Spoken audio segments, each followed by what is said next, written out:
This video walks you through how to record a loan in QuickBooks Online. To begin, open QuickBooks Online and go to the plus New button. From the menu that appears, select Journal Entry. This opens the form where you can record the loan amount by entering both sides of the transaction in the same entry.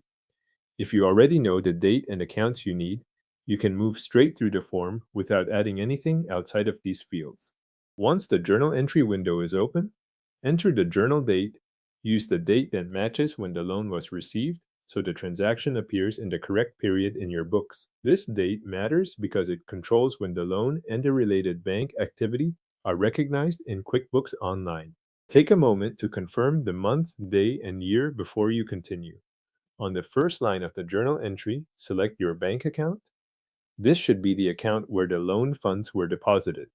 After choosing the bank account, enter the full loan amount in the debits column. This records the increase to your bank balance. Make sure the amount is entered as a debit on this first line, not as a credit, since the money is coming into the bank account. Move to the second line and select the loan liability account.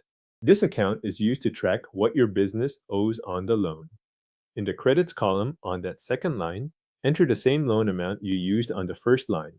The debit and credit amounts need to match so the journal entry balances correctly. If the two lines do not show the same amount, the entry will not reflect the loan properly. If needed, add a description or memo. You can use this space to note that the journal entry is for a loan received or include a brief internal reference that helps identify the transaction later. Keep the note general and avoid placing any sensitive account details in the memo field. This part is optional, but it can be useful when reviewing the entry in reports or the account register. After you review the date, the bank account, the liability account, and the matching amount, click Save or Save and New. Use Save if you are finished and want to close the form. Use Save and New if you need to enter another journal entry right away. Once saved, QuickBooks Online records the increase in your bank account and the matching loan liability in your books. The loan has now been recorded in QuickBooks Online as a journal entry.